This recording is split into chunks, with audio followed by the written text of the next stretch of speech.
You're listening to the sweet sounds of the After Movie Diner. Support us at patreon.com/After Movie Diner. Or I'll punch you in the teats. Rate and review us on iTunes, Earthling. And now, here's your host, John Cross. You're a big fan of lights.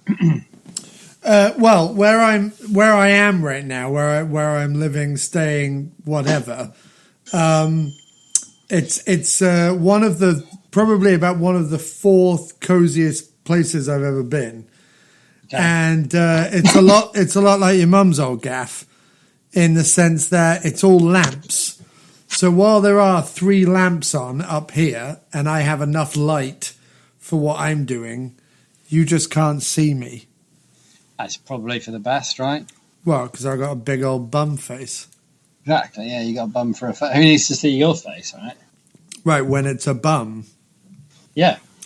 And you frozen again. So it looks like I'm going to be doing the whole podcast looking at a blurry frozen... Oh, no, you're back. Oh, good. Okay, excellent. But I'm lying on a couch. You're quite blurry. Well, I'm blurry-brained because we're leaving this later and later, and I don't know how good that is for my sanity. But how are you anyway? How have you been? I'm all right. I'm knackered. And I don't think I had enough tea today. Well, that is a shame. Well, because I've got like a caffeine headache, which I didn't even realize. I was like, I've got a headache. And Teresa's normally making me like 2 or 3 cups of tea a day. And she wasn't feeling very well today. And so if Teresa doesn't make me tea, then tea doesn't get made. But I think I kind of a bad headache because I didn't have any tea, which is a mad state of affairs. But why didn't you make yourself some tea? You big lazy. I'm just really busy. You big lazy gobshite. Working all the time. Oh my God! Look at you pretending like you're important on the planet. No, I'm not. But money and keeping me alive is important. You know what I mean? But I'm not. Well, again, I don't know how much keeping you alive is important. I mean, it's important to some of us. It's just not important to me. Yeah. Important to me. I don't think the United States of America can give a shit one way or the other whether I am alive or dead. They probably prefer me alive because I'm spending money, but then they probably prefer me dead because I'm taking up space. Yeah. Well, or England for that matter. I mean, I don't think either place wants us particularly. England doesn't want me. No, they don't need me. They don't need the likes of me. No, they've got enough. What have I got off the world, eh? Bugger all. They've got enough Jimmy Carrs and Graham Nortons lying about. They don't need the likes of us. They don't need a cross between them, between the two of them, do they? Well, you're hardly that. I would much rather watch, the Jim Wallace Chinwag hour than I would watch either of those two. I think I'll take that as a compliment. Yeah, I mean, don't get me wrong. Like, Graham Norton's fine. Jimmy Carr's twat. But I would much rather watch the Jim Wallace Chinwag hour, mainly because it would be you, like the show would start and you'd have good intentions, but then you would, something would interrupt the show. You'd need more tea. The headphone wouldn't work. Something, and it would just be 15 minutes of you faffing before the show actually. Yeah, there would be lots of faffing. I'd interrupt people. I'd take food delivery orders. I'd cough. I'd make noises that, even though they're quiet to me, are really loud and off-putting on like the microphone or whatever. Yeah. And I would love that. That would be my personal favorite show that had ever been made. It would, I don't know if you've ever caught, I don't know whether Teresa watches daytime television, but Kim watches daytime television sometimes just to have on in the background while she's working. Right. And sometime around like noon or whatever, Rachel Ray comes on. Right. And Rachel Ray is as far as I can fathom it, is in a perpetual state of either drunkenness or nervous breakdown. Like either one, like she could go either way, either day. Okay. Right. Like any minute she could either be absolutely drunk and throwing coleslaw everywhere, or in the middle of a nervous breakdown and throwing coleslaw everywhere. But coleslaw very much the link between the two states. And all I'm saying is I feel like your show would be equally shambolic, but in the best way. I would enjoy it immensely. So you're saying I'm a cross between a drunk and having a nervous breakdown? No, I'm saying the shambolicness of a drunk having a nervous breakdown. You would equal it. You would equal the shambolicness of it. Fair enough. Yeah, that's both fair and accurate, I think. Yeah, it is. I wanted to start this particular episode with a comment. Because between the last episode we recorded and this one, you're how long has it been? Like a month? No, 2 weeks. Okay, so we only missed 1 week. What do you mean you missed it? What have you missed? You haven't missed a week. Oh, you mean we didn't record last week? Right, we missed recording last week. Right. Yeah, but nobody cares. Nobody cares. No, I know that nobody cares. It's more like I have no firm grasp on time. No, neither do I. It seems like months ago that we did Christine. Yeah. And it seems like last year we did Trucks, but I guess not. Maximum Overdrive. Sorry. So, your brother, talking about cozy places, and it was your mum's birthday recently. So happy birthday, Canned, if you're listening. I doubt she is. But anyway, she's lovely, and her house was always lovely growing up. And like I said, it was always cozy and lamp filled, or like there would be a lamp that would work. Like you would have to maybe one really weird move bulbs around. Palm tree lamp on top of the wobbly telly that had like one of its leaves had fallen off. Yeah. Like most things in that house, it was broken. Like a bit of it was broken. Yeah. I realized it doesn't matter. It's a fucking lamp. You turn it on and there's light. Yeah. And that is literally all we care about. That's the baseline. It's pink. Yeah. It's a pink palm tree. Yeah. It's got bits of its palms broken off. Doesn't matter. And all it does is sit on the top of a wobbly plastic telly. Yeah. And is hardly any interior decorator's idea of a bullseye. Listen, someone somewhere thought that lamp was a good idea, mate. I just feel like when I think back at that house, like nothing worked. Everything was a bit broken. The door didn't shut. The lamp had a bit broken off it. Our inexplicable 4-foot porcelain leopard had a tooth missing. You know what I mean? Yeah. Like you look back. There was a tile that was loose on that. There was a drawer. Weird. There was a drawer. You know, the weird like gas like fire thing that we never turned on. Yes. Because every time we did, because we turned it on once and we actually left some socks on it or something, and it burned the material onto the fire. Yeah. So every time we turned it on, it smelled of burnt socks.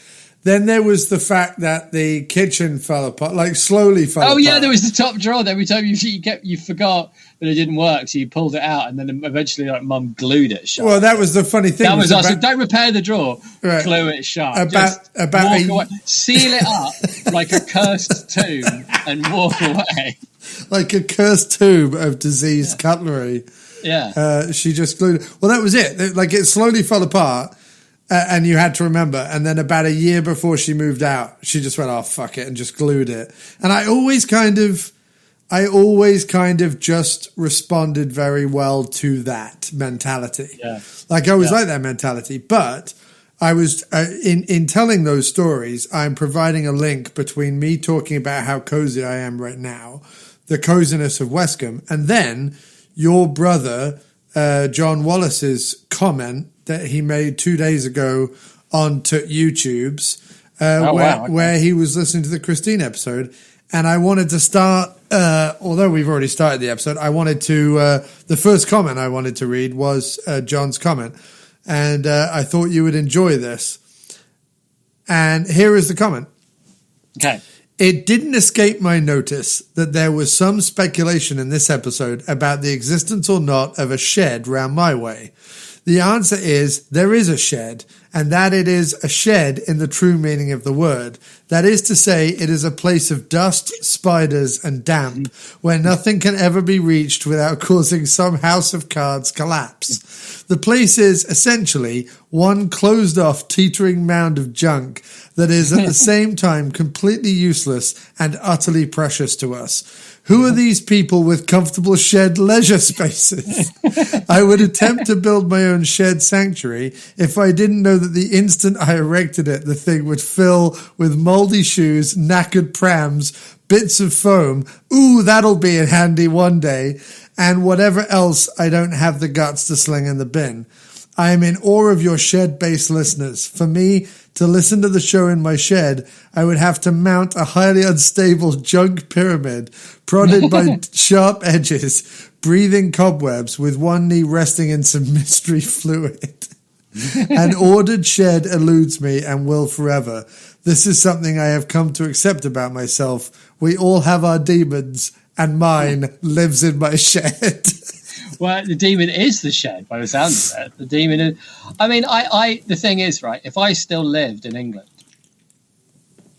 next time I was around John's, you can bet that I'd be cleaning out the shed. Right, exactly. That would be your job. I would be cleaning out the shed. And then about halfway through, I would begin to regret that decision massively.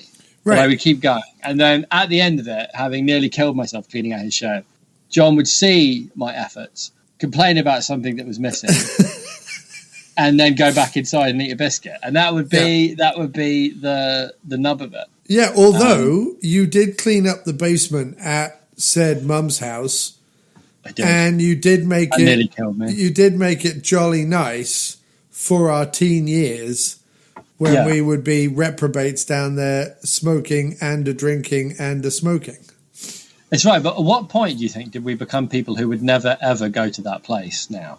What do you mean? Because the sofas were damp and it was full of spiders and everything was dusty. I would sit in that cellar tomorrow. I don't know what you're talking about. I guess it's the damp sofas, I suppose. Well, I wouldn't sit, like, if you're saying, like, we left it in 1999 or whatever, whenever it was, 98, whenever, and then we left it and it stayed there, and then we went back now, 20 years later. No, I wouldn't do that because it would be a cesspool of filth and urine. But if you're saying, would I travel back to the year 98, 99, whenever that cellar finished its peak, and sit on those damn sofas, yes, I would. Yes, I would. Yeah. There was the opportunity of like a quick access through those steps, except Mum went, we could have quick access, or I could put a washing machine on top of that. Yeah. Like trapdoor. It was weird place. But that probably worked because of what we were doing in the basement. Yeah, for sure. Yeah. Yeah. Although there was definitely a sealed off cursed tomb bit of that basement too, because remember I nailed up that board thing because I don't know what was living. There was a whole ecosystem of darkness. There was. Well, there was a separate room that wasn't really a room. It was like a closet-sized room, but that closet-sized room was filled with goblins and filth and urine. Goblins, filth, and 1970s management technique books. Yes. Like that my dad must have read every single book that had ever written about like managing and marketing that had been published between the years of 1972 and 1981. He owned the lot and presumably had read them and then kept them in boxes for me to discover and be singly underwhelmed by when digging through years later. So when you find a box full of mystery books in a cellar, right, you're expecting treasure, basically. Yeah. Like, what's going to be in there? Like an Agatha Christie first edition. Yeah. Right. Agatha Christie first edition, the Dead Sea Scrolls, something with a naughty cover, like just anything. Oh, but porn! No, you're always hoping for porn in a dank cellar. When you're 14. But book after book of management techniques in advertising in 1973 edition or whatever, with an introduction by Gregory H. Horncastle. Just couldn't be. Oh, and just because you really want to buy it, here's a picture of a graph with a red line going upwards. Give me the book. It's funny because Gregory H. Horncastle is next week's guest. He's going to be. We're going to be doing Glengarry Glen Ross, And Gregory H. Horncastle is going to come on and talk about his words that I spent my teenage years next to his slowly dissolving words. Slowly dissolving words. Gregory H. Horncastle. Gregory H. Horncastle. Yeah. So that was John's comment. So John does have a shed, but there is no potential. Well, I just think that's lazy.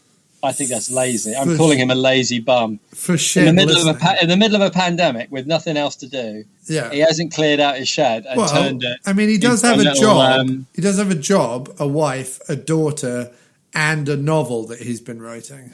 That's a good point. But like doing something like that, because he is a famous novelist, and people should check out johnwallace.co.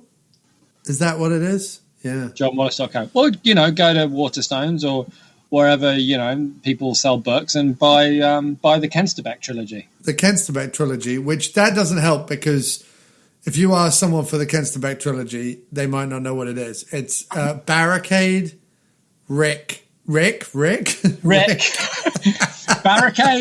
Rick, and Darren.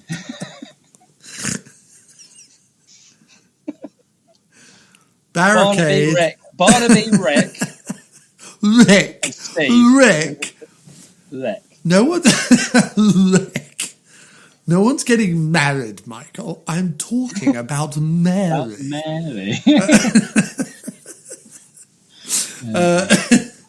Sorry, Barricade, Rig, and I'm going to forget the third one right now. Well, you already have forgotten it because Rig is the third one. It's Barricade, the one you've forgotten, and Rig. Well, what's the one I've forgotten then?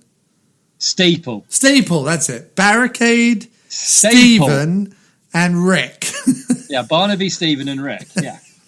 No, seriously though, go find the Kensterbeck trilogy, Barnaby, Stephen, and Rick by John. We're just confusing people. John's listening to it and being like, "Oh, they're just confusing people." Barricade, Steeple, as in here's the church, there's the steeple, whoops, all the people, and then rig, as in oil rig. Go find it.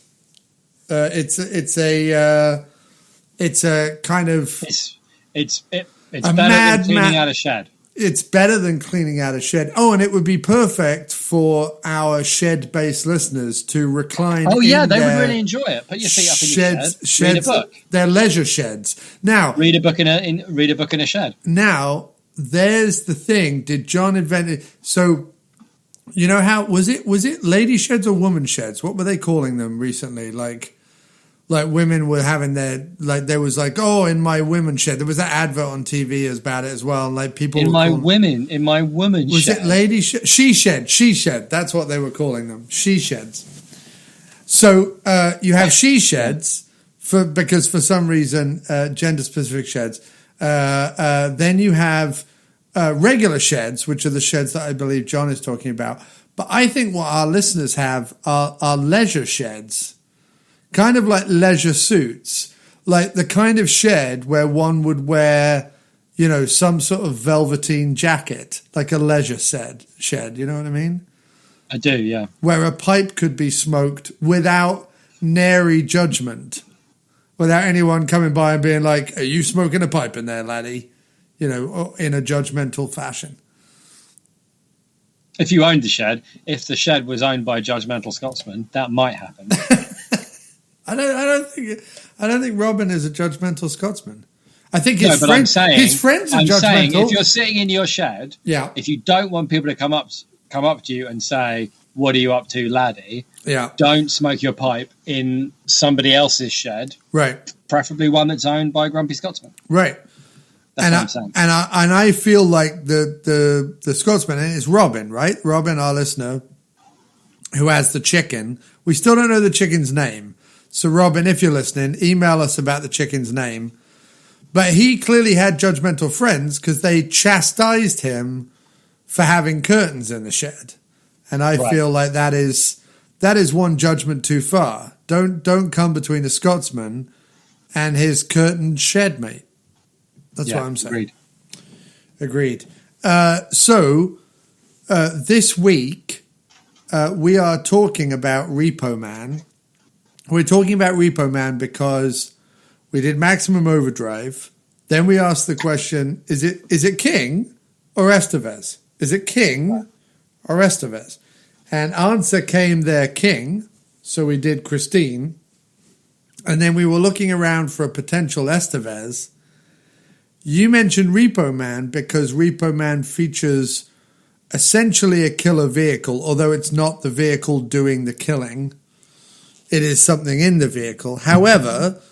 But it then becomes the vehicle, so functionally... It does. But then it closes out what is a ramshackle hodgepodge of a vehicle-based Emilio Estevez and Stephen King trilogy. Rather nicely, yeah. Rather nicely, yes. Neater than some of our seasons, for sure. Or Samovar. I think. I don't know. I think Samovar isn't it a container that you can put like, isn't it like some kind of flask or container?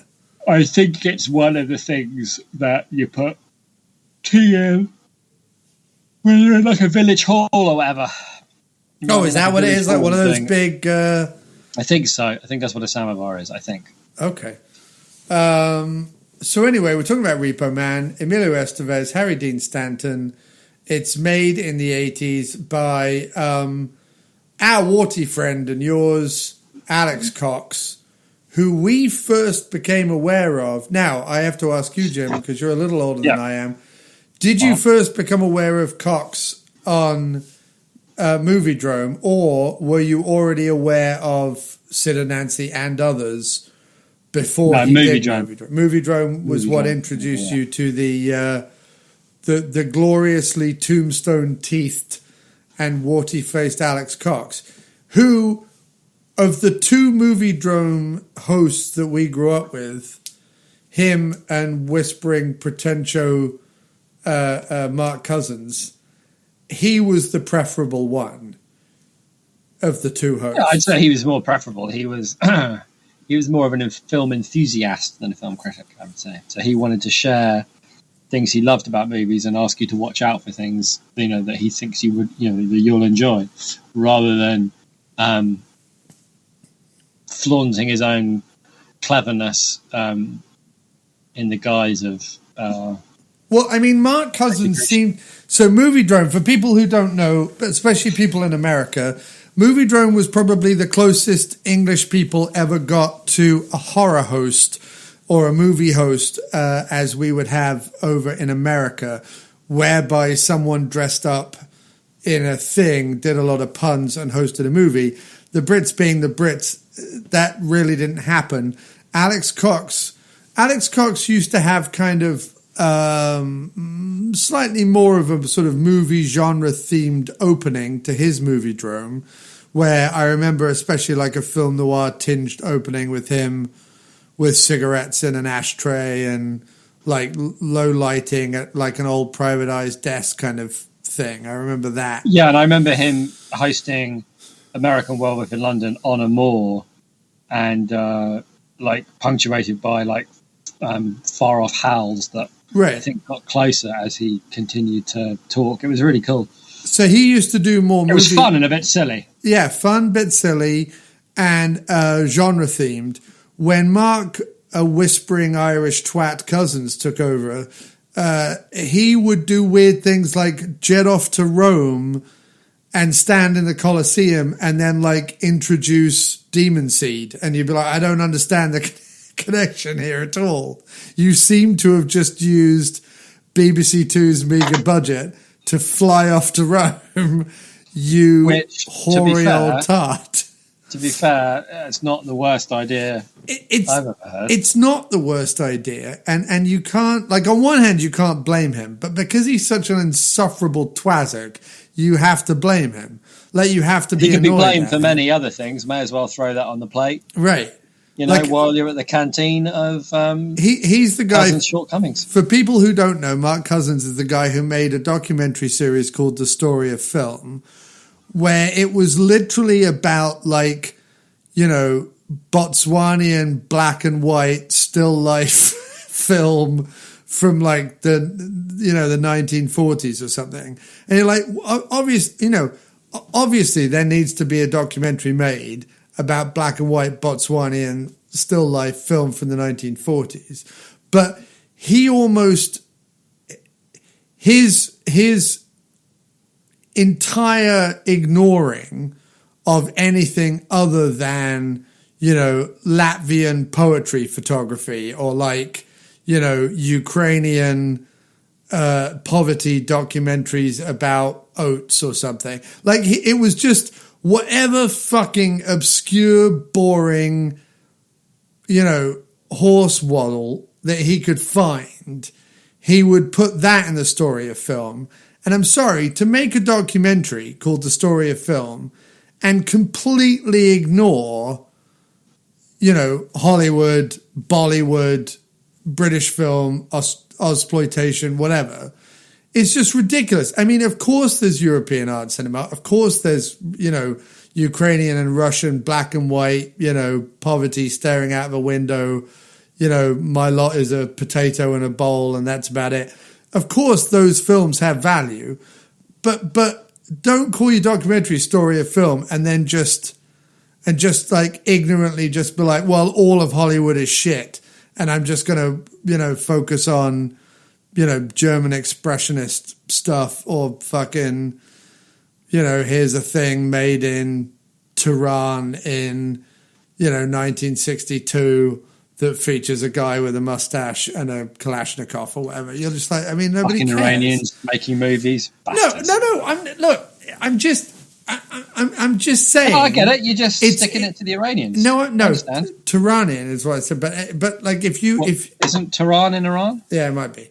But what I'm saying is, you hate Tehran. No, I'm saying and all movies made in it. You find it boring. No, I don't. Why can't people tell you about the history of Hollywood again? No, I'm saying that Mark Cousins obtusely makes. Did Spielberg make films? What was that about? Talk to me about Spielberg.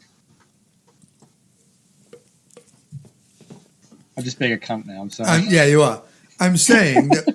Look, you are standing up for Cousins, which is on this podcast. No, I have some sympathy. Tantamount to standing up for fucking doing Commode. A history of film where he doesn't feel the need to tell people things they already know. No, I get that, but otherwise you could just watch those Channel 4 things of like 50 brilliant Star Wars moments. Yeah, no, I get as told to you by Phil Jupitus. No. You know right, I mean? And I'm just saying 57 times Phil Jupitus thought something was funny.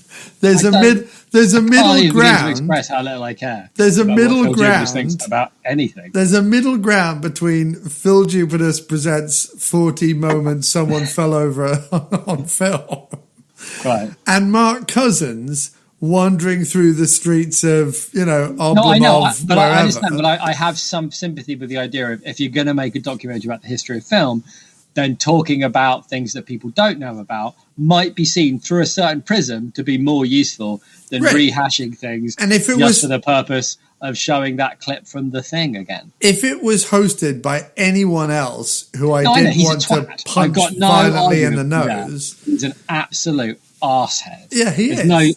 And I've got no doubt that he is only doing it for his own, precisely so, to look clever and sound interesting. I think him and Commode probably sit around and talk about what latte. No, there's no way. They probably, like, when they meet, they, like, repel each other. I mean, they're so similar.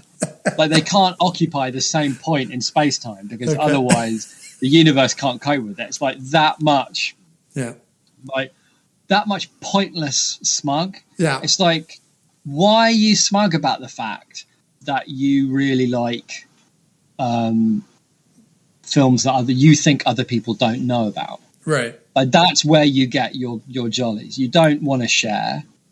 You only want to be admired. You want to be admired for your curated opinion about everything.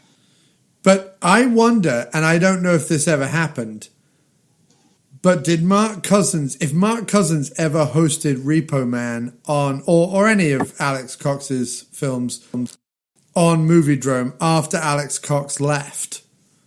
It's Possible. I wonder if that ever happened. Repo Man seems like a kind of a movie drone kind of movie. I'm kind of surprised that I've never seen it, given I would have been... I don't know, it would have been like around on TV when we were teenagers, right? Like Repo Man at that point would have been... I watched it when I was a teenager, or certainly late teenager. Okay, well, I never seen saw it by it. the time I went to college. I'd never seen it. Yeah, but you went to film school, mate. I did go So to you film were school. all you were all long black overcoats, and I did wear a long and black the Turanian cinema of the 1960s. Yeah, I was. Yeah, it was like how Much many. as you try to reinvent yourself now as a bearded everyman, we knew you when it was all expensive cigarillos. Yeah. I mean, designer overcoats and Iranian cinema. How many people living in poverty with tatty corduroy jackets can smoke cigarettes and look out of windows in Tehran in black and white? The answer is... Well, that's why you don't like it. Because many. Did you find out later that they'd already stolen your cinematic thunder? Because wearing tatty corduroy jackets, smoking and looking out of windows was very much your speciality, I seem to remember, in the world of film. It was for a brief moment. For a brief moment, you shone, and then you realised that the Iranian cinema of the 1960s had already done it, and much better, and in fact, in a way that got them noticed by Mark Cousins, and you just gave it up. Yeah. You gave up film. No wonder you're bitter. No wonder you're bitter about Cousins of the Iranian cinema of the 1960s. I mean, the one that your brother wrote, Randolph's Alice, definitely... And it's funny because we did a movie drome beginning of that with John playing Mark Cousins as a sketch, introducing the movie. And then the movie, that movie in particular was very, Cousins-esque. It was very black Cousins and white. would have approved. He would have approved. Cousins' stamp of approval, yeah. However, the one I made... If you'd poured tea over the negative and punched some holes with some cigarettes in it or something, and then told him it was from Latvia in 1952, he'd have been all over it. He would have been. So this film from Latvia in 1952 talks... It's incredibly ahead of its time. It's almost like it was filmed last week. By an idiot.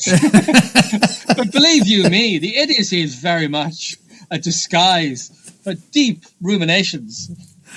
But yeah, there was definitely about that. But by the time the next film I made, Breakfast in Bed, came about, there was some smoking and looking out of windows, but there was also a lot of running around being hit by a car. Well, actually rolling off a car and having a car drive over my legs. Do you mean committing suicide? Almost committing suicide. Like it was a borderline suicide attempt. Yeah, and then in the name of art. There was a whole slasher bit where I was running around Ronnie's old house, and then there was an action finale where my friend Adam, wearing a floppy hat, shot me in a graveyard. So that wasn't a lot of staring out of windows. It started with staring out of windows. You still have these. You're making them sound a lot more interesting than I remember them. Well, I mean, breakfast in bed. I don't know how interesting it was. It was my attempt to put kind of mouth agape. Yeah, you know what I mean. Yeah, definitely. Like I have no eyes idea. Full of disbelief. Eyes full of disbelief. Although Breakfast in Bed is notable for one thing, and that was John and I sat on a couch, me wearing the most just outrageously awful top I think I ever owned, and us talking, and John came up with a riff about reincarnation, which I still think is like genius and should have been written and put out there somewhere, which is the whole concept. You should cut it out. You should find... Do you still have all that shit? I do, on VHS somewhere, yeah. You should digitize it, mate, and then cut it out and put it out there for the world. Yeah. I'd like to see the old Scandia stuff again. I think John would punch me in the face if I did that.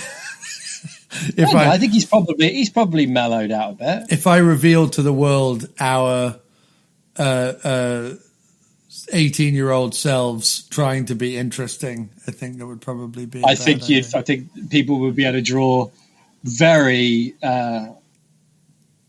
Well, they would be able to draw parallels between that and who we are now, right? Oh, 100%. I don't think we've become any more interesting since then. No, we've become less interesting, fatter. but we've become less interesting, but we've become more self-aware, and therefore hopefully less dickish. I hope. Yeah, I suppose so. Like, I was definitely, and I could make a lot of excuses, but I could and did at the time. But I was definitely trying, as I think most 16 to 18-year-olds are, when they're trying to find out who they are and what they believe in and what they think of. I think I was trying to make myself, infinitely more fascinating than I was. And I was trying to make myself something that I was trying to explore my creativity, which, as I say that sentence right now, is incredibly pretentious and awful. No, I didn't think but so. No, imagine that through the veneer of a 16 to 18-year-old who's horribly lost and weirded out by most stuff while trying to explore his creativity. That's where those 3 films came from. Well, I mean, I want to see them. Should we talk about Repo Man? I feel like we've been going for a while now and I haven't really talked about the movie. No, that's fine. I don't know what I'm going to say about it, but you might have more insight. But yeah, Repo Man. It's his first movie in 1984. It's described as sort of a cynical satire of stuff, but I'm not really sure what it's sort of. I'd say it's more like irreverent than a satire. I think a satire is like what sometimes people describe things as satire when what they mean is sort of poking fun at conventions. And I don't think that's what, like, it feels more like he's like having fun with conventions and just telling a story that he thinks is interesting. No, not even interesting, that he thinks is funny and cool. And interests him, but I don't think there isn't really a message behind it. I don't think. And he's not being like bitingly satirical either about Reaganomics or about the Cold War or about, like, there's nothing in it. Like, when I think back of sort of most 80s satires, they're normally either talking about, it's either like They Live and they're talking about Reaganomics in America, or they're talking about, aliens are, really communists or whatever, or they're talking about, excess and credit and all that stuff, or they're talking, or they're talking about the kids or whatever. Like, there's normally something. What's odd about Repo Man is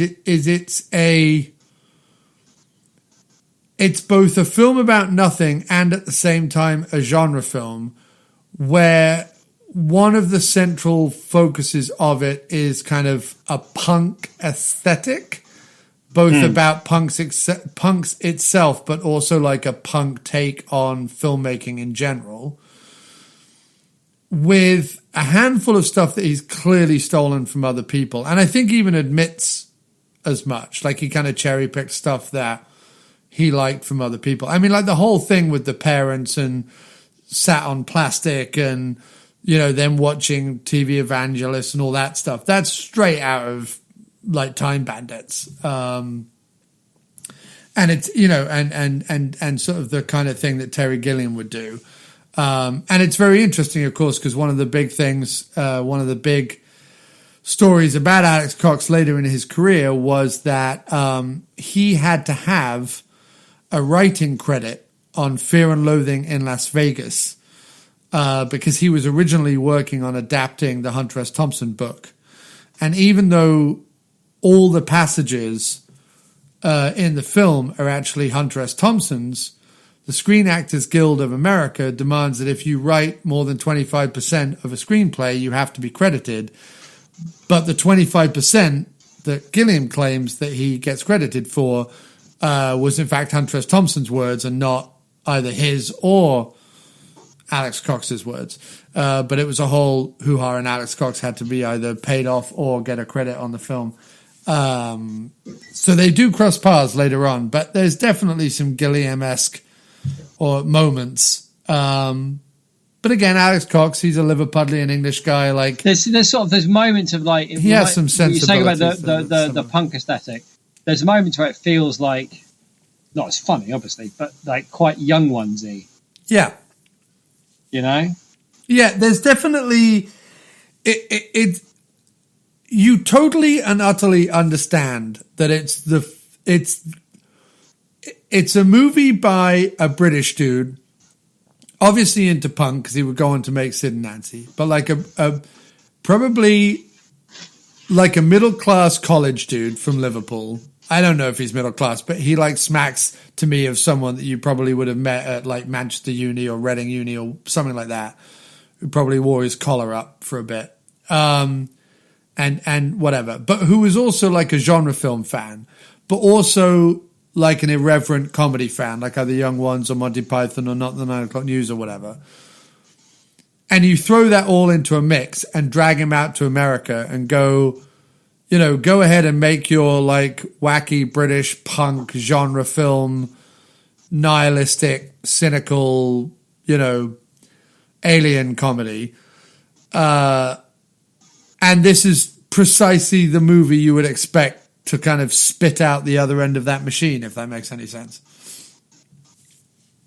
Yeah, it does. I see what you're saying. I did find it a bit weirdly unremarkable. And maybe it's because it suffers a little bit from one of those things where you do come across it occasionally, right? Where things that are classic and seminal aren't actually very interesting when you watch them because everything that made them interesting and classic and seminal was ripped off by other people.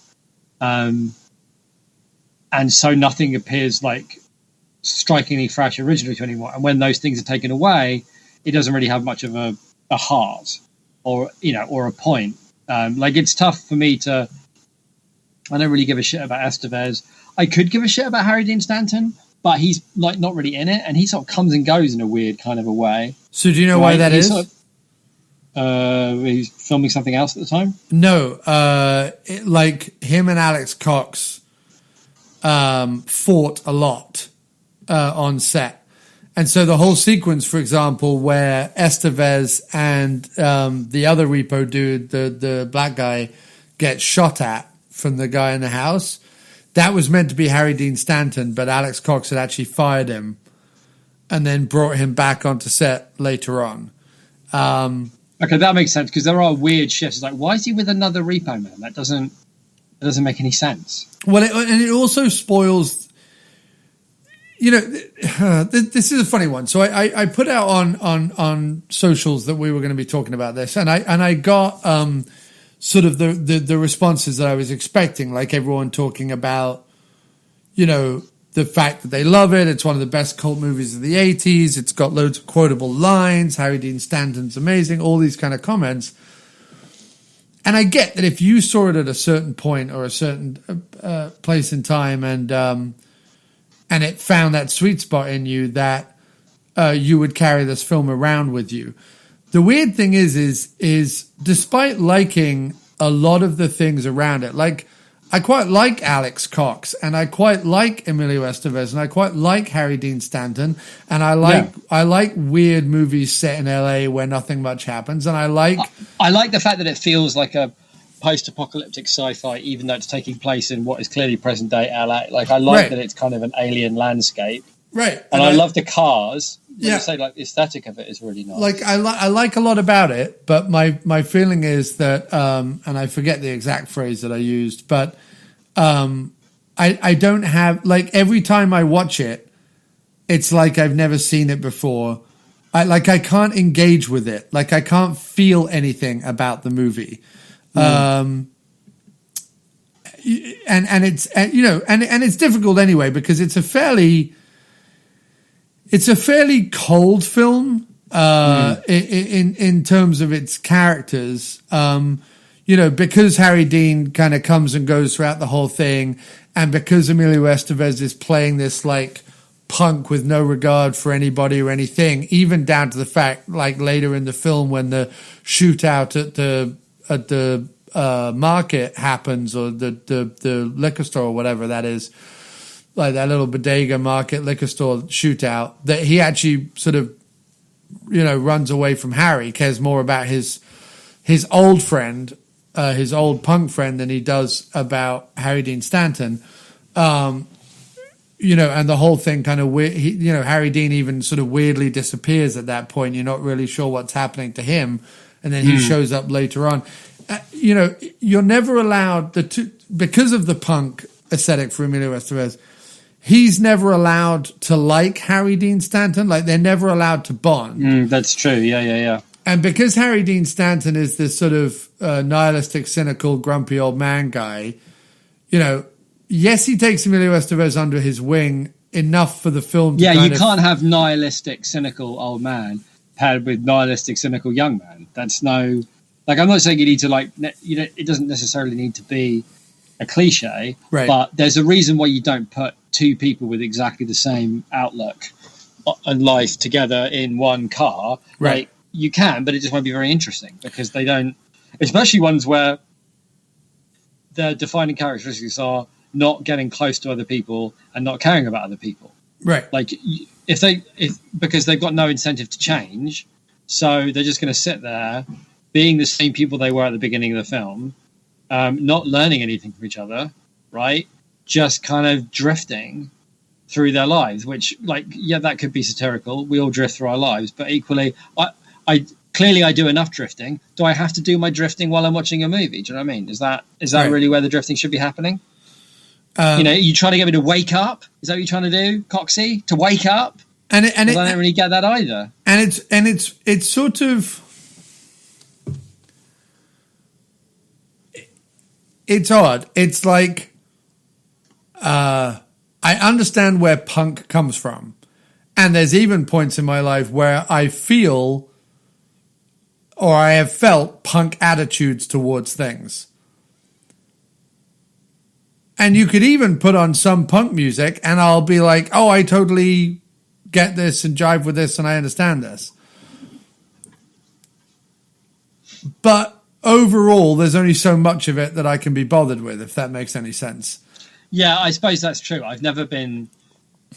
The reason I like the young ones is not the punk aesthetic. It's that the characters are funny and silly and well drawn, right? And the fact that nothing around them makes any sense, and the logic and the narrative logic of the world in which they live is continually played with and messed with, is fun and effective because the people in the middle of it always stay the same. Like, it's okay to have characters that don't change if everything around them, which I guess is like why this feels a bit Young Ones. But the problem is that I wouldn't like the Young Ones if it was four Vivians. If it was just four Vivians in the Young Ones, right? And then the same kind of messed up thing all around, then I'd be like, well, either okay, but then I'm not. You know what I mean? There's no variety there. It's just the same character. It's Viv. It's that Viv and Rick hate each other. That everybody hates Neil. That Mike is above it. Like there's like things happening in the middle of all this madness. Yeah. If anything, the bits in the Young Ones that when you watch it now, you're like, ugh, that get on my tits are the bits where they try and deconstruct television or whatever, or like fucking try and be like, oh, I wonder what the plug, the lampshade's thinking, or I wonder what the plug socket's thinking or whatever. And you kind of go, considering some prop guy had to build an oversized plug socket just for some bad joke that Ben Elton thought up in the pub. That's the bit that's really awful. Like the Young Ones is only really funny when it's the four of them. It's why, Bottom works better than the Young Ones actually with hindsight, because, you're stuck with Richie and Eddie the whole time and they can actually write funny things for them to say. Which is true. But the thing that is effective about the Young Ones is when the logic of the world is twisted. Just for the sake of why not? Like, London, when London floods and, when they're chased by magical creatures, coming out of the wardrobe or whatever. Right. Like there's, but it's not funny when Jersey drinks a can of Coke that makes him a psycho. Like those things that they don't like. Whatever we need to give us a story, like we need to give a shit. Right. That's quite cool because in the middle of it are these really well drawn, relatable characters that aren't likable exactly. In fact, none of them are likable in any way, but they are at least funny and remind you of people. But yeah, like they're not all the same character. Right. And I don't think that what happens in Repo Man is to those characters is interesting or out there enough.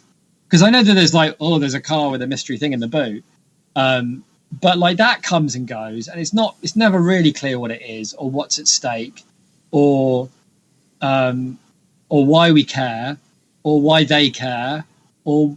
You know what I mean? It's not really that interesting. Nothing that happens in the movie is particularly interesting when you think about it. Really, is it? No, I like the funny thing is I do like a lot about the film. Yeah, me too. I like the way it looks. The soundtrack's great. I like the fact that he's doing something. It's like a genre film, but it's not a genre film. It's like a driving around movie. But it just never, like there are movies where, not a lot happens, or where it's predominantly about driving or drugs or whatever, that have quotable lines in them that I really love. Like there's a lot of other movies that I would put almost in the same kind of category as Repo Man in a weird way, whether it's With Nell and I, or Fear and Loathing in Las Vegas, or those films that aren't they're about everything but they're about nothing, and there's normally two central characters, and there's normally some kind of drug or drink, and it's normally filled with quotable lines about a nihilistic philosophy. I suppose you could also almost throw the Big Lebowski in there with it or whatever. Yeah, but what's interesting? Just very quickly. What's interesting about all those movies you just mentioned, which is all true, by the way, I agree with you about all of it, but those films are all ultimately about male friendship. It's like what those are all about, right? And they're not, nobody is friends in this movie with anybody. No. And because of the production, and so there's two problems. Because of the production, and because of whatever movie Harry Dean Stanton thought he was in, and whatever movie Alex Cox thought he was making, whatever clash there happened, you have trouble with consistency, so you can never really nail down the central two characters, coupled with, as we've already discussed, both characters for different reasons have a kind of nihilistic and or cynical outlook on life. Difficult, therefore, to get them to bond on that, because at the beginning of the movie you think, it's going to be like a older grumpy curmudgeon takes younger punk kid under his wing, and they find some kind of, simpatico, and, the old man learns to be a bit less grumpy, and the young kid learns to be a little less punk or something. You know what I mean? You assume that's what it's going to be. Meanwhile, there's a car with an alien in the trunk that's killing people. And everyone is sort of trying to get hold of this car because it has this great repo value on it.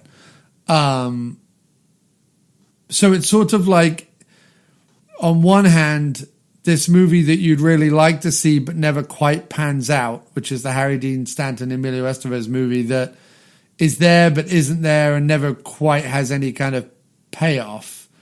And then there's this other movie that's happening, which is sort of this madcap, larger than life, aliens in a trunk, everyone's running around, there's no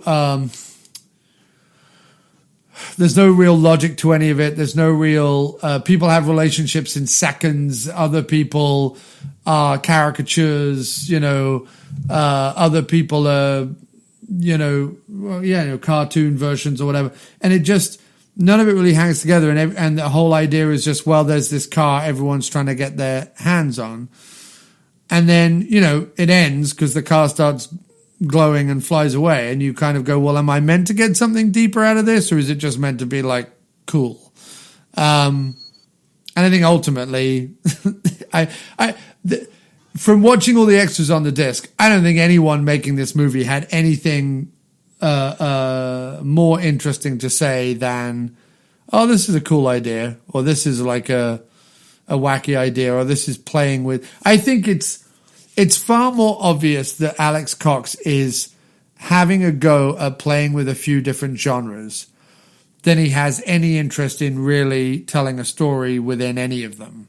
You know what I mean? I suppose that's the thing, right? Like it occurs to me that, like you're saying, if you can make a film on the basis of, well, we thought it would be cool, and then you see what happens, and it doesn't need to be like a deep need to tell a particular story or whatever. But generally speaking, the movies that work, where people just go, we just thought we'd make something that we thought was cool, that we would enjoy, right, tend to be made by people who have a good time doing it. It seems like if he's like firing Harry Dean Stanton and all the rest of it and having big rows, then he's like behaving like a director with a vision that other people are ruining, right? But there's no vision here. If your vision is I just want to make something cool, and what you're arguing with people about is what other people think is cool versus what you think is cool, then that's just nonsense, isn't it? You know what I mean? Like you can't make a good film where all you're doing is trying to make something that's kind of cool if the people making it don't like each other enough to agree on what is cool. Yeah, I mean, I think he was also like, you know, he was struggling with producers and stuff like that. Not that Alex Cox was like some sort of, you know, enfant terrible or whatever, but I don't think he was like, but I think Harry Dean Stanton was the character. He was a grumpy old bugger. And I think he was, you know, he was a little bit like, well, I'm just going to do this. And he was a bit stick in the mud. And I think Alex Cox just was probably a bit of a young upstart trying to make a name for himself and trying to do something a little weirder. Trying to be free enough to like find his way, I guess. No, I can see that. You're right. That's and fair. It was probably just a case of too many cooks. Like Harry Dean Stanton had an idea, Alex Cox had an idea. But yeah, that's not to blame him. That's not to blame him or anything. But I think that if you're going to go in and make that movie, right? If you take a look around at what you've got, and you've got, you know, a reasonably famous lead actor, but who's grumpy and curmudgeonly and difficult to work with, and you've got producers that don't believe in you, and you've got a reduced budget, and you're having to kind of improvise, right? Then I think you can't hope to make something fun. You know what I mean? And cool. You have to, because like cool is so nebulous. It has to be born out of, you know, collaboration and being in the right place at the right time, and just the right people coming together and making something. But like films that are like that don't tend to be, I think, like hard work to make, generally speaking. And if it looks like it's going to be hard work, then you're going to need to fight your corner. Then you probably need to tie it to something, but you can't fight for something you're not sure what it is. You're hoping to find through making the movie. You're always going to be onto a lost cause. Yeah, and I also think that sort of whatever the sensibility, I think you and I are going to watch it differently than a lot of people who first saw it, and especially a lot of Americans. Maybe because we're old, and when you're, maybe when you're young, you respond to it different. That's fair. And you know what I mean? There's that, but and I watched it when I was relatively young, but I think that. Well, can I ask you one question very quickly? Sorry, yeah. Did you feel the same about it then as you do now? Yeah, the way I feel about it is how I feel about it today, which is I have zero relationship with the film, right? Right. But I like so much about it. Whereas there are films that I absolutely love and would go to the mat for, but there is stuff in it that I don't like. There's stuff in some of the movies that I'm like, okay, I don't like that. And I wouldn't have made that decision, but I so love the whole and I so have a relationship with the film that that's fine. Whereas with this movie, there isn't one thing I can pinpoint that I don't like about it. I don't get anything from it either. And I think what it is, And again, I would have to kind of by the way, I feel very much the same. I think just exactly what you just said is how I feel. There's nothing about it that I don't like. I just didn't get anything from it. And I think I would have to talk to other British people of our age who kind of grew up with what we grew up with in terms of the country and the culture and the music and the comedy and the films and whatever. Because I've got a feeling that it plays better in America and played better in America and became a bigger cult favorite in America because I think, and maybe around the world, because I think there's a sensibility there that people are trying to grasp hold of and understand and look for meaning in. Either that or is surprising. Whereas I think two guys from England growing up with what we grew up with, the way that we grew up with a sense of humor that we grew up with and the opinions that we grew up with, there's nothing that surprising in Repo Man. There's nothing weird enough in Repo Man that it's going to like make me fall off my chair with, oh my God, how weird, because so much of it I've seen elsewhere. Like you say, either in something like The Young Ones or a Terry Gilliam movie or, some weird little British movie or, a Bonzo Dog routine or whatever. Like, there isn't anything in it that's so fucking left field that I'd be like, oh my God, wow, what a mind blower. And at the same time, there's nothing so like cynical and grumpy in it that I don't feel already. Like I am a grumpy cynic. So like, and I grew up in a land of grumpy cynics, and our armor as British people growing up at a certain time, especially Gen X British people or Zennials, like between Gen X and millennials, whatever, growing up in the 80s and the 90s like we did, we were instilled with grumpy cynicism. We weren't instilled with an American dream that we could do anything or become anything or be anyone. We were instilled with, you might as well just try and be an accountant, and most people are terrible. You know what I mean? Like that's kind of what we were filled with. All our comedy, all British comedy is mostly about how terrible people are. It's all about how how pointless life is. How pointless life is, how sarcastic and how cynical and how awful and how backstabbing and how rude and how terrible and how angry people are. That's all British comedy. It's all about it's about like how nervous, awkward, weird, inward, small, pathetic, nervous people are. Most American comedy is like, look how cool I am and look how funny I am and look what a ready quip I have at my fingertips. Even Seinfeld, which is all about, Seinfeld of all American sitcoms are about four incredibly selfish people and incredibly like deeply flawed selfish people.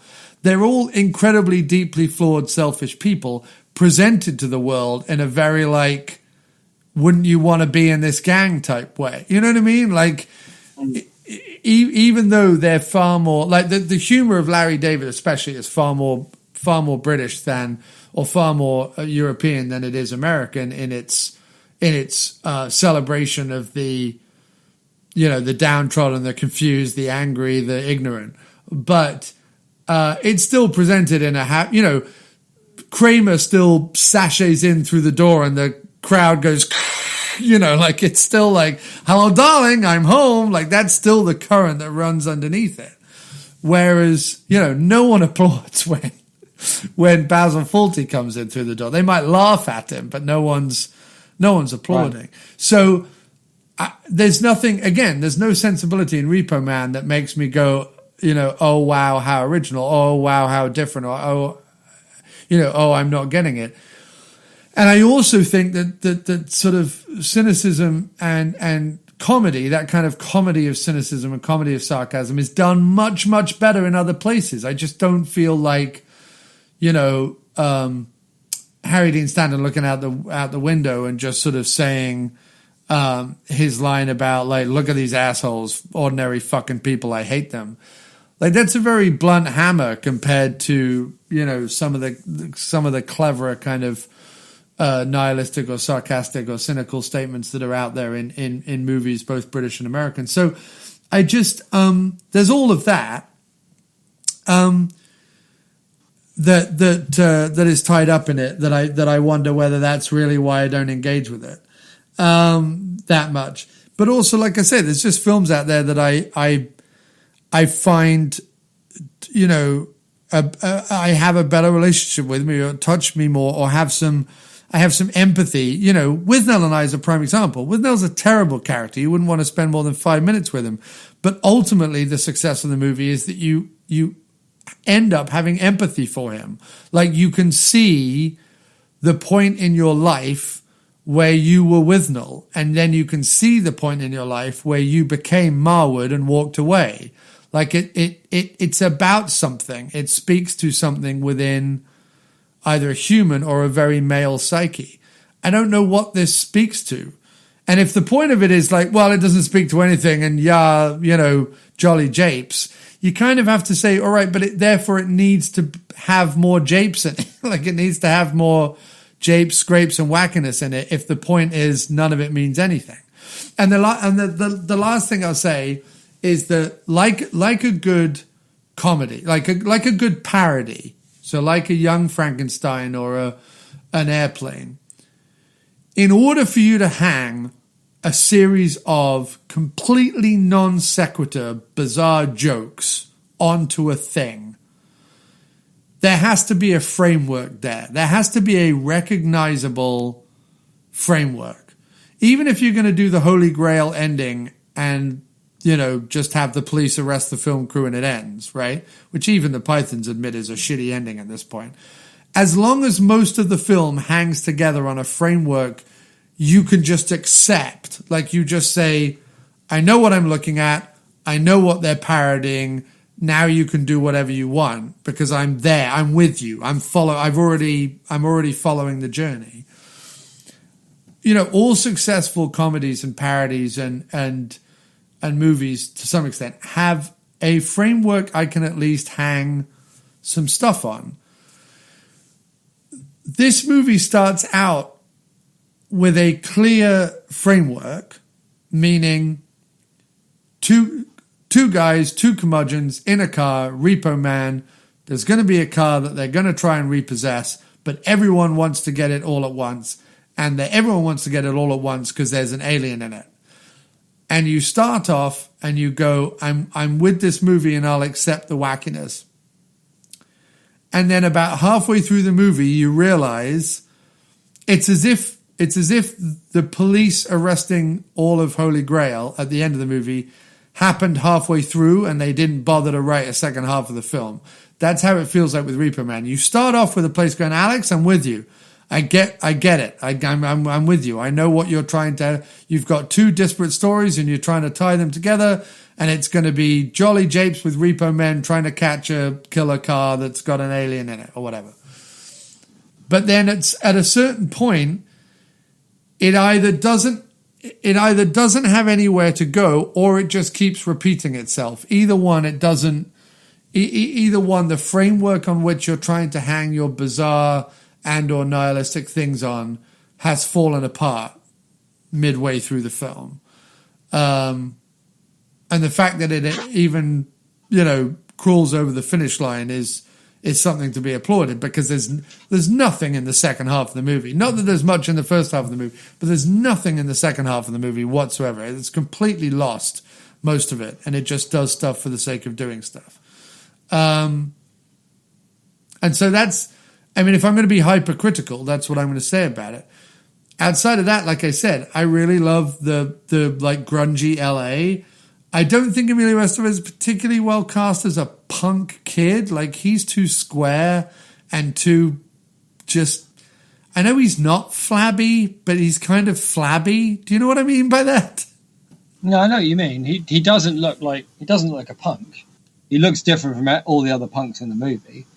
You know, he just looks like what he looked like in Breakfast Club. You know what I mean? Yeah. He just looks like the same character. It's yeah, like, I think that's the other thing, is that none of the punk stuff in it feels authentic. There's a TV series right now, a Canadian TV series called Letterkenny, which is on Hulu. and it's a very hyper real comedy series, which is about 3 different groups of kind of Canadian stereotypes. And one of the Canadian stereotypes is these kind of like goth kid skateboarders that are always hanging outside, clubs and bars and stuff, just like all wearing black hoodies, all with like metal stud bracelets or metal stud earrings, all trying to do stuff on their skateboards, and all listening to like shitty music. And it's meant to be, like an ironic observation of a stereotype. But what's funny about Repo Man is, like, that's how the punks are presented in Repo Man. Like, they're all just outside of a building, like, just like spray painting a building and like kind of fighting with each other, but not. And you're right. It does have that exact feeling that like he's using punks the same way some square 70-year-old Hollywood director who knows he needs to put punks in his movie uses them. Right. It's the same. Right. So I don't know. Like, I just come back to there's a lot I love in the movie, but it doesn't really ring any bells with me. Do you have anything? It doesn't yank my plank. I've rambled a lot, but you might need to say some stuff quickly before we. No. I actually agree with everything you said. There's a lot about it that I like, but it didn't grab me. I don't admire anything about it. None of it felt particularly fresh to me. It felt like, I don't know. It just, I think you put your finger on it. Like, the Emilio Estevez thing is actually much bigger maybe than I realized. That he doesn't look like a punk. He doesn't look like an outsider. He just looks like generic lead, young man lead in movie.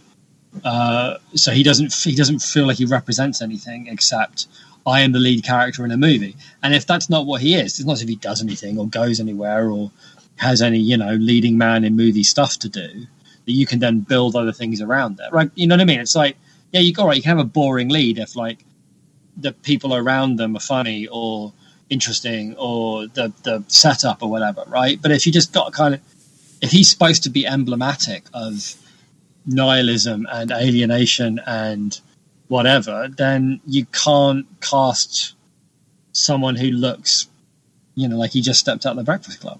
And that's not to like diss Estevez or whatever, but he doesn't look the part. He doesn't. It's certainly a bold move for someone like Estevez, who is coming up through the Brat Pack and the Estevez ranks, expected to be, a certain type of person. Having been in The Outsiders, he's about to do Breakfast Club. When he does this, he goes on to. He hasn't done Breakfast Club yet. Okay. No. But it's interesting that he does this, and then a few years later he does Maximum Overdrive, and then every so often he does and then he does Men at Work in 1990 and Free Jack. Like every so often, Estevez dips his toe into the world of the weird a little bit, which is not surprising considering he comes from the Sheen clan, and Martin Sheen was also known to be one of. Someone who was sort of interested in arty, weird bollocks, as well as being a leading man in Hollywood. And so it's interesting to see him play this part. It's difficult because in The Breakfast Club, the thing that epitomizes his character is this bluster and anger that's really covering up the insecurity of the fact that he's not 100% sure that he wants to be a jock, and that he's pushed as far as he is by his dad and all the rest of it. In this, his anger and his, two fingers up at society kind of attitude, it doesn't really have anything living underneath it. Like it doesn't have any. You're right. It's not protecting anything. It's not trying to achieve anything. It's just in the absence of anything else. In fact, nearly everything in the movie happens. Right, nearly everything in the movie happens in the absence of anything else. Right. Oh, and that's the other thing that I just remembered was also stolen is he picks up the girl in the car, and then they decide like, oh, we'll go in the back of the car and we'll have sex, and it's all sped up just like Clockwork Orange. And like actually now the more that I think about it, you know, Alex in A Clockwork Orange and Emilio Estevez's character in this, you can kind of see what Cox is trying to do. Even though obviously Clockwork Orange is slightly more successful with it. And slightly more actually anarchistic. You know, the most anarchistic thing that Emilio Estevez does in this movie is pour a beer out on the floor. Like, that's the most anarchistic thing he does. Yeah, that's true. Yeah, that's true. Yeah. The one running gag in it that I really like is the fact that every time they leave the liquor store, it's being held up by a group of people. Like I do like that as like a running joke, but that's about it. Anyway, I can tell you're getting tired. Sorry, mate. So what are we? How are we continuing? Are we gonna take suggestions? Do we want to? Well, we didn't promote the album this time round at all, but everyone should go listen to "I've Been There" by. Oh yeah. Well, if you want to do something tied into that as a season, I still like my idea, but what I'd really like is if you told me how much you loved the album over and over again. That's really what I would like.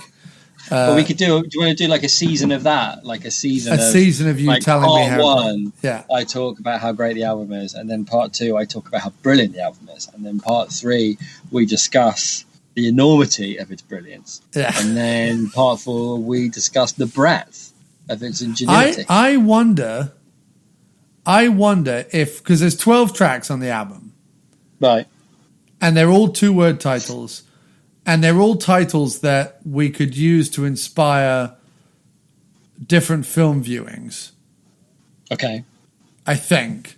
Just about. So you're saying... I'm saying... We would do 12 movies? We do 12 movies. Inspires like a movie choice? Yeah. I just think you go away this week. Look at the titles of the songs on the album. Okay. And think... Do any of them make you go, oh, that movie? Okay. I don't know. So what's the vision here of the season? It's it's a 12 movie season? Or? It would allow us to play the song, talk a little bit about the song, and then for you to say, and here's the movie that I was inspired to pick based on that song or based on the title of the song. Okay. And that movie could be a VOD movie with Christian Slater in it. Like, I don't know. But I'm saying you go away, look at the song titles and pick. Well, we don't have to do all 12, but pick 4 or 6, like maybe we pick half the album or something. Pick 4 to 6 titles that speak to you, and then pick like 4 to 6 movies we could watch based on those things. Okay. All right, we'll do that. Are we picking them together, or I'm picking them? I'm picking the movies. Yeah, you can pick the movies, I think. Okay. Yeah, just don't make them like really awful. Okay. All right, dude. And try and watch them before 10 o'clock next time. Yeah, okay. I will do that. Yeah, that sounds good. But this was a good convo, man. Nice talking to you. Yeah, it was nice. Yeah, thanks. Sorry if it was a bit... no, it's fine. Towards the end, but no, I enjoyed it. It was always good to talk to you, man. No, I'm glad my energy got up. I'm glad you're settled in Connecticut. Dude, I can't wait for you to come here. It's just amazing. It's the best. Yeah, me too, man. I'm looking forward to it. I really am. All right, man. All the best. Speak soon. Right. Take care, dude. Bye. Bye.